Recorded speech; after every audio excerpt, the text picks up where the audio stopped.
कभी कभी आप देखते हैं धनवान व्यक्ति भी निर्धन हो जाता है। इसका कारण क्या होता है? क्रोधा श्रियम हरत, मनुष्य की लक्ष्मी को हरने वाला क्रोध है। जब पत्नी को बहुत गुस्सा आने लग जाए, पति को क्रोध आने लग जाए, माँ बाप मुंह फुलाने लग जाए, बच्चे रूस करके भागने लग जाएं, एक दूसरे से बातचीत करना बंद कर दें, तो समझ लेना अब घर में दरिद्र प्रवेश होने वाला है। घर में दरिद्र प्रवेश होने वाला है। जहां प्रेम रहता है वहां लक्ष्मी रहती है, जहां सुमत रहती है वहां उन्नति होती है, जहां एक दूसरे का ख्याल होता है वहाँ मनुष्य धनवान बनता चला जाता है। सोने से पहले दूसरों का भी ख्याल करो, बिस्तर मिला कि नहीं मिला। खाने से पहले परिवार के सभी सदस्यों पर दृष्टि डालो, खाया कि नहीं खाया सबने। कितने लोगों का स्वभाव होता है अपना पेट हाहू, अब बात न पूछें काहू।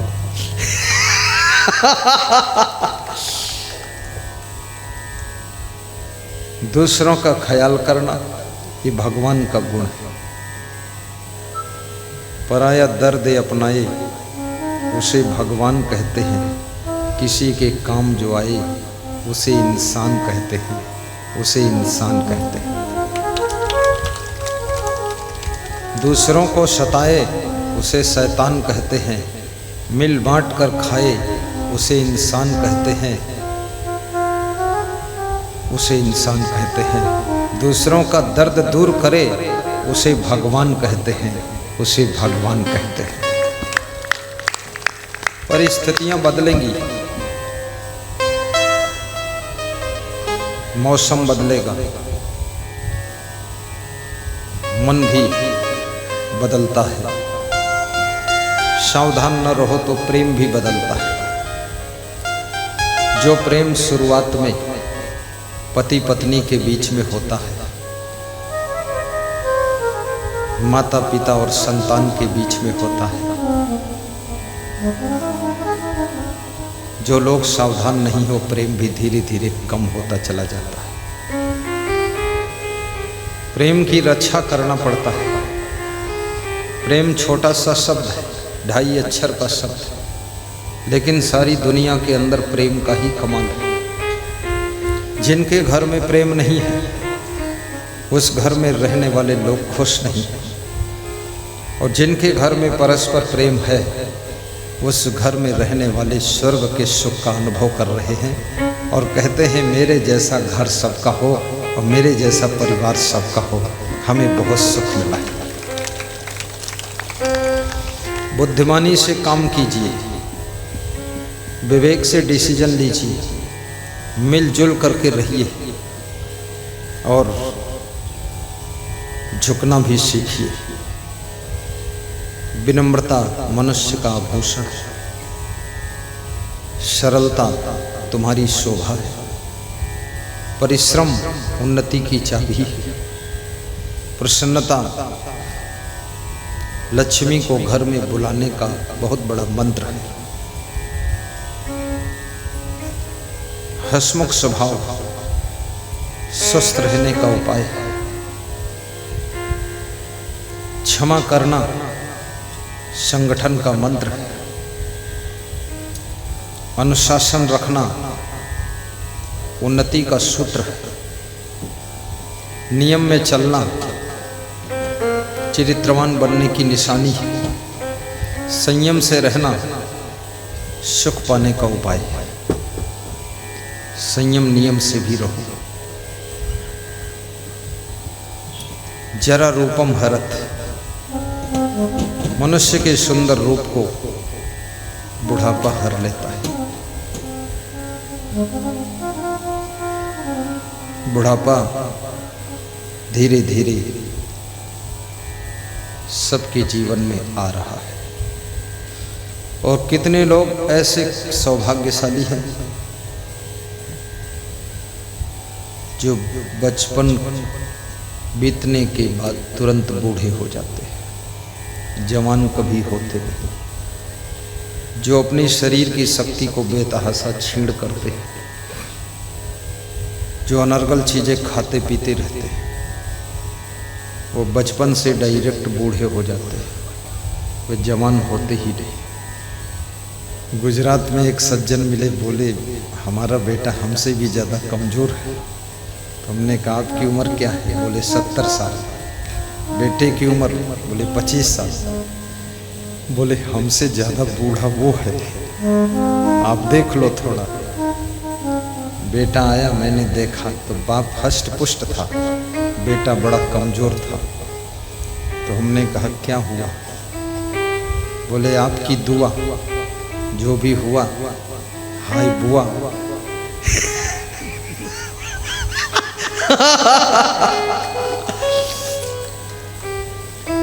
शरीर को कमजोर मत होने दीजिए। हनुमान चालीसा की चौपाई याद करिए, आपन तेज समारो वापे, तीनों लोग हाँकते कांपे। आपका तन बल, मनोबल, आत्म बल, धन बल, चरित्र बल, जन बल, कुटुंब बल, बुद्धि बल, ये अगर मजबूत है तो संसार की आंधी तूफान तुमको उड़ा नहीं सकती है। अगर ये तन बल, मनोबल, आत्म बल, बुद्धि बल, जन बल, धन बल और कुटुंब बल धीरे धीरे कमजोर हो गया तो आप अपने आप ही नीचे गिर जाओगे, किसी को नीचे गिराने की जरूरत ही नहीं पड़ेगी। शरीर को भी मजबूत रखिए। शरीर कम खाने से स्वस्थ रहता है, व्यायाम करने से मजबूत होता है, कठोर श्रम करने से शरीर बीमार कम होता है, अधिक खाने से शरीर कभी स्वस्थ नहीं होता है, ना खाने से शरीर जिंदा नहीं रहता है, और ठूंस ठूंस कर खाने से ये शरीर हॉस्पिटल में रहता है, घर में रहता ही नहीं। और जोर से हंसना भी चाहिए। आज बहुत बड़ी भीड़ है सिंहेश्वर में। सबसे पहले जो भूख आपके लगती वो झूठी भूख होती है। झूठी भूख में मत खाइए। 50-60 साल की उम्र के बाद मीठा खाना कम करिए, समोसा खाना कम करिए, जलेबी खाना कम करिए, पूड़ी कचौड़ी खाना कम करिए। बचपन में जलेबी भी खाइए, 40 साल की उम्र तक खाइए, लेकिन इसका मतलब ये नहीं 2-2 किलो जलेबी और 3-3 किलो दही उसी में खूब गुजटा बना के खा जाओ। फिर नुकसान बहुत करेगा। सब तादाद में खाइए। पेट की मोटर में खाने की सवारी कम भरो, फेल हो जाएगी ओवरलोड हो जाने के बाद। 2 पंक्तियां हैं, संतों से कहूँगा इसको गा दे भाव के साथ। आरज़ूमंदान सेहत याद रखे यही उसूल। आरज़ूमंदान सेहत याद रखे यही उसूल। 10 मिनट हर रोज टहले, शाम को खाने के बाद। 10 मिनट हर रोज टहले, शाम को खाने के बाद। आरज़ूमंदान सेहत याद रखे पेट की मोटर में खाने की सवारी कम भरो। पेट की मोटर में खाने की सवारी कम भरो। फेल हो जाएगी ओवर लोड हो बाद फैल हो जाएगी ओवर लोड हो जाने के बाद आरज़ूमंदान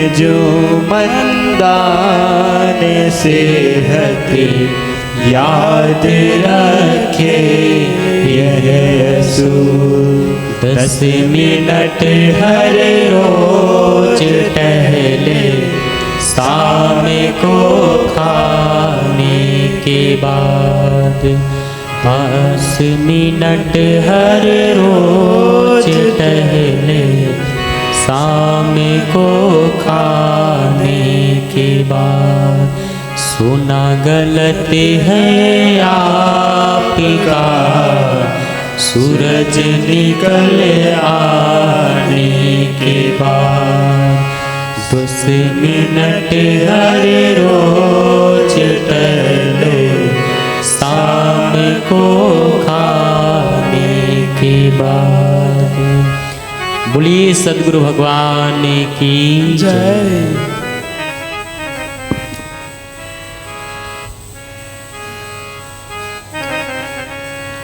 गया जिले में मेरा सत्संग था।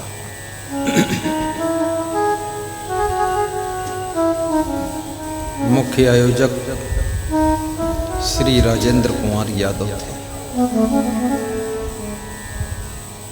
उन्होंने मुझसे बताया था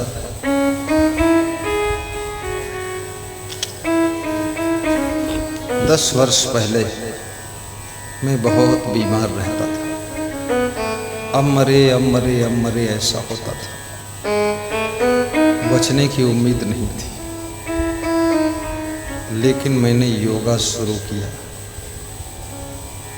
अब मैं पूरा स्वस्थ हूँ और दूसरों को भी योगा सिखाता। ग्राम फतेहपुर, जिला गया, बिहार की राजेंद्र यादव। महिलाओं को समय निकालकर योगा अवश्य करना चाहिए, और योगा यदि सीखना है, यस कृष गैस एजेंसी सेंटर के प्रांगण में श्री असंग देव योगा सेंटर खुला हुआ है, जहां योगा सिखाया जाता है गंभरिया में। उस योगा सेंटर के मालिक आए श्री सुनील भारती, श्रीमती नीतू भारती, श्री यश भारती। खड़े हो जाओ। योगा सिखाते हैं। देखिए, उनका शरीर भी बहुत फिटनेस है, बहुत मेहनत कर लेते हैं। योगा सीखो। बैठिए। गत वर्ष गंभरिया में प्रोग्राम भी कराया था। कितने श्रोता ऐसे हैं जो गंभरिया के सत्संग में गए थे? दोनों हाथ उठाकर बताओ जो गए थे। अरे लगभग 500 श्रोता ऐसे हैं जो गंभरिया गए थे। नीचे कर लो हाथ।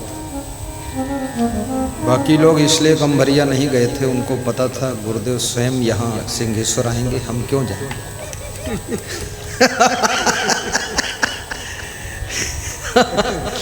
हाँ, कुछ लोग ऐसे हैं जो सोचते हैं गुरुजी खुद आएंगे, हम नहीं जाएंगे, और आना पड़ा हमको।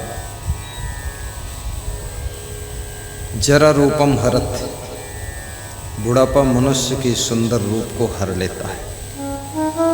योगा और व्यायाम, समय पर भोजन और पानी, खुली हवा का अनुपालन करने से शरीर 20 वर्ष बूढ़ा नहीं होगा। 20 वर्ष तक बुढ़ापे को रोका जा सकता है। संयम, नियम। चिंता भी मनुष्य को, टेंशन मनुष्य को बूढ़ा कर देती है। कितने लोगों को बहुत चिंता है। कितनी महिलाएं चिंता कर कर के बदरूप हो चुकी है। कितनी स्त्रियों को नींद नहीं आती है, बहुत चिंता रहती है।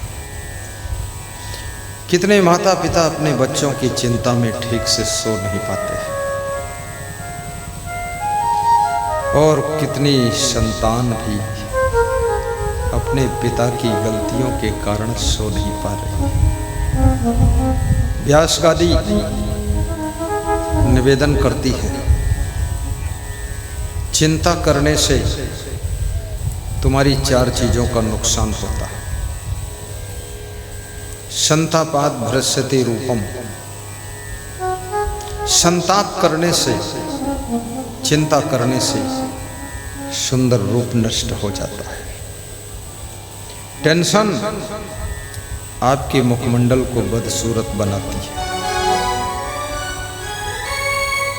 दुख आपकी खूबसूरती को कम कर देता है। दुखी रहने की भी आदत छोड़िए, चिंता करने की भी आदत छोड़िए, क्योंकि होई है वही जो राम रचि राखा, वो कर तर्क बढ़ावे शाखा। बहुत कुछ आपके हाथ में है, लेकिन सब कुछ आपके हाथ में नहीं। पंडाल लगाना आपके हाथ में है, साउंड सिस्टम लगाना आपके हाथ में है, गुरुदेव को बुलाना आपके हाथ में है, लेकिन प्रचार करना भी आपके हाथ में है। परंतु आंधी तूफान आपके हाथ में नहीं। आंधी तूफान आ जाए, घनघोर वर्षा हो जाए, सत्संग बाधित हो सकता है। सत्संग कराने वाले लोग इंद्र देवता को हाथ जोड़ते रहते हैं, और सत्संग करने वाले गुरु जी भी क्षमादेव को हाथ जोड़ते रहते हैं। ये 3 दिन प्रोग्राम निपट जाए, हमारे विदा होने के बाद ही आंधी तूफान आए। गुरुदेव इतनी दया रखना। तो सब कुछ जब आपके हाथ में नहीं तो चिंता किस बात की।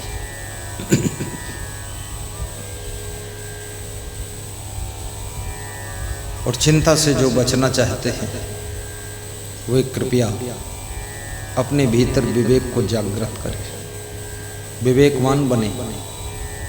जो चिंता से बचना चाहते हैं एडवांस प्लानिंग करें और राइट डिसीजन लें, सही वर्किंग करें, टाइमिंग सही सेट करें। कभी कभी टाइमिंग गलत सेट होने से भी मनुष्य दुख पाता है। कब क्या करना है इसका भी विवेक जागृत करिए। बचपन में इधर उधर मत सोचिए, घर की फिक्र मत करिए, बिजनेस तरफ ध्यान मत दीजिए। बाल्य अवस्था में केवल और केवल शिक्षा और संस्कार में ध्यान दीजिए। बाल्य अवस्था तैयारी की अवस्था है। बचपन में शिक्षा और संस्कार प्राप्त कर लो, जिससे कि बचपन से 55 तक कभी भटकना न पड़े, और 55 के बाद शांति से मुस्कुराकर घर में रह सको। इसलिए योग्य बनना जरूरी है। बोलिए सदगुरु भगवान की जय।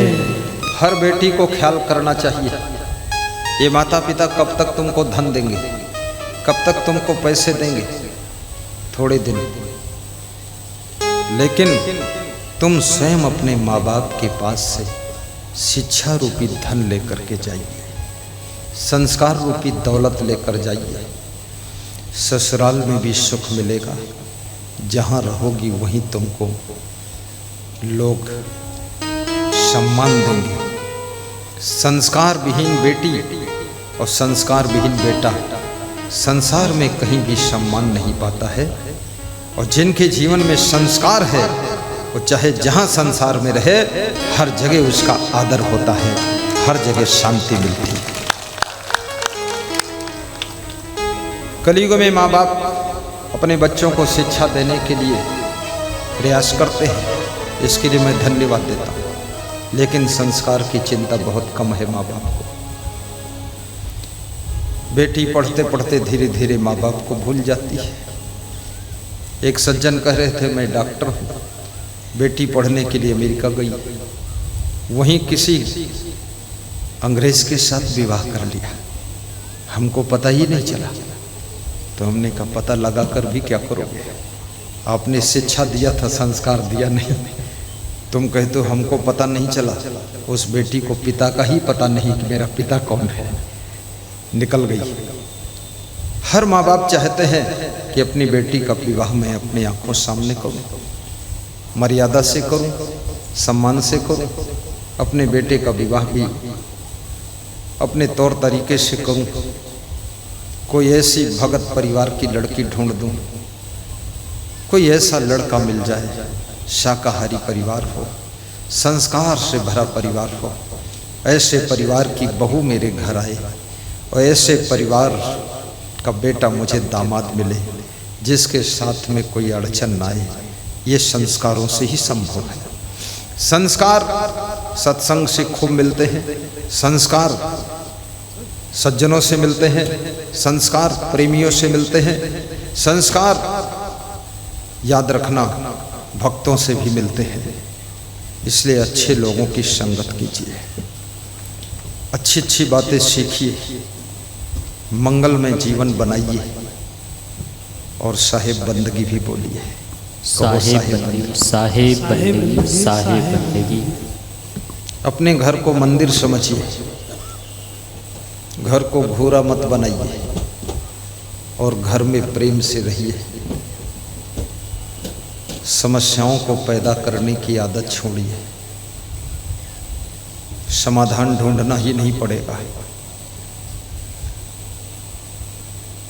कितने लोग रोज नई नई समस्या को जन्म देते हैं, कितने लोग रोज रोज अपने शरीर में नई नई बीमारियों को जन्म देते हैं।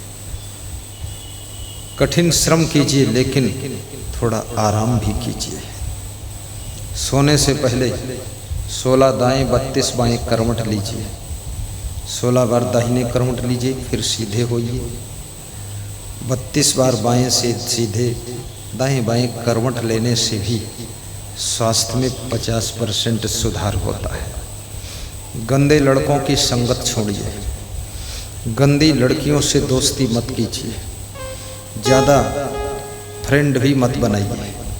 भगवान कृष्ण के बहुत कम फ्रेंड थे, राम भगवान का तो कोई मित्र ही नहीं था। याद रखना, ज़्यादा महान बनना है तो मित्रों की जंजीरों से और शत्रुओं के आडंबर से भी पार हो जाइए और कबीर के कदमों पर अपना जीवन बनाइए कि ना काहू से दोस्ती ना काहू से बैर, और कबीरा खड़ा बाजार में सबकी मांगे खैर, सबकी मांगे खैर। बोलिए सदगुरु कबीर साहिब की जय।